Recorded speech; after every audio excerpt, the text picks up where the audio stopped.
بسم اللہ الرحمن الرحیم۔ دوستو میرے بھائیو، اگر آپ یا آپ کے گھر میں کوئی بیمار ہے، دل ہر وقت پریشان رہتا ہے اور دوائیاں لینے کے باوجود سکون نہیں مل رہا، تو آج کی یہ ویڈیو آخر تک ضرور دیکھیے، کیونکہ آج انشاءاللہ آپ کو بدھ کے دن کا ایک ایسا وظیفہ، ایک ایسا راز بتانے والا ہوں جو اللہ کے حکم سے شفا اور سکون کا ذریعہ بن سکتا ہے۔ السلام علیکم ورحمۃ اللہ۔ میرے بھائیوں، دوستوں، بہنوں، اللہ تعالیٰ کی بہت بڑی نعمت ہے صحت۔ جب انسان بیمار ہوتا ہے تو اسے دنیا کی کوئی چیز بھی اچھی نہیں لگتی۔ آج کل بہت سے لوگ بیماری، ٹینشن اور ذہنی دباؤ کا شکار ہیں، لیکن یاد رکھیں، شفا دینے والی ذات صرف اللہ تعالیٰ کی ہے۔ کچھ لوگ کہتے ہیں ہم نے بہت علاج کروایا مگر آرام نہیں آیا۔ کچھ کہتے ہیں دل ہر وقت گھبراتا رہتا ہے، اور کچھ لوگ رات بھر سکون سے سو نہیں پاتے۔ آپ سوچئے، جب انسان بیمار ہو تو اس کے دل پر کیا گزرتی ہے، لیکن اللہ تعالیٰ چاہے تو ایک لمحے میں شفا عطا فرما دے۔ جی ہاں میرے بھائیو، الحمدللہ ہر روز آپ رزق کے حوالے سے، دولت کے حوالے سے اور پریشانیوں کو دور کرنے کے حوالے سے وظائف سن رہے ہیں، تو آج ابھی میں انشاءاللہ جو آپ کو وظیفہ بتانے والا ہوں، یہ بیماریوں سے چھٹکارے کا ایک بہت ہی مجرب وظیفہ اپنے بھائیوں کو بتاؤں گا۔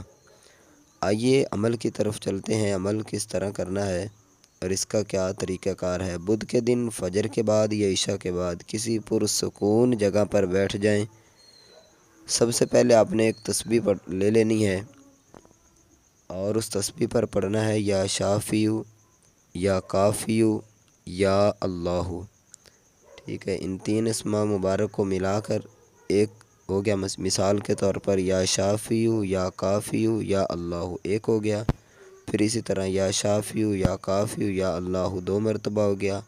پھر اسی طرح یا شافیو، یا کافیو، یا اللہ 3 مرتبہ ہو گیا۔ 100 مرتبہ آپ نے اسی طرح اس کو پڑھنا ہے، اور تصور یہ رکھیں کہ جو بھی آپ پر بیماریاں ہیں، پریشانیاں ہیں، مصیبتیں ہیں، اللہ تعالیٰ وہ دور فرما رہا ہے۔ جب یہ پڑھ لیں تو دوسرے نمبر پر سورہ فلق اور سورۃ الناس، جو قرآن پاک کی آخری صورتیں ہیں، ان کو 7 مرتبہ آپ نے پڑھنا ہے۔ اور جب یہ پڑھ لیں 2 صورتیں، تو اس کے بعد اول اور آخر، یہ ہمارا وظیفہ تو کمپلیٹ ہو گیا، لیکن جب بھی وظیفہ شروع کریں تو اس وقت اور آخر میں 3 مرتبہ درود شریف ضرور پڑھ لیں۔ اب یہ ہمارا وظیفہ جو تھا الحمدللہ مکمل ہو گیا۔ اب آپ نے کیا کرنا ہے کہ پانی کا ایک گلاس لینا ہے یا ایک بوتل، اس پر آپ نے دم کر لینا ہے، اور اگر آپ خود مریض ہیں آپ خود پئیں، گھر والوں کو پلائیں، یا گھر میں کوئی بھی بیمار ہے تو اس کو پلائیں۔ انشاءاللہ میرے بھائیو، اللہ کے فضل سے، اللہ کی رحمت سے آپ کو اس کا اتنا رزلٹ محسوس ہوگا کہ آپ حیران ہو جاؤ گے، اور انشاءاللہ بیماریوں سے اللہ تعالیٰ آپ کو شفا عطا فرمائے گا۔ لیکن اس کے ساتھ بتاتا چلوں کہ یقین بہت ضروری ہے۔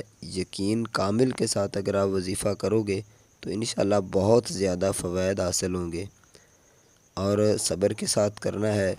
اس کے علاوہ نماز کی پابندی رکھنی ہے۔ تو آخر میں امید ہے کہ یہ وظیفہ آپ کو پسند آیا ہوگا۔ کمنٹ میں یا شافیو ضرور لکھیے گا۔ اپنا خیال رکھیے۔ اللہ تعالیٰ ہم سب کا حامی و ناصر ہو۔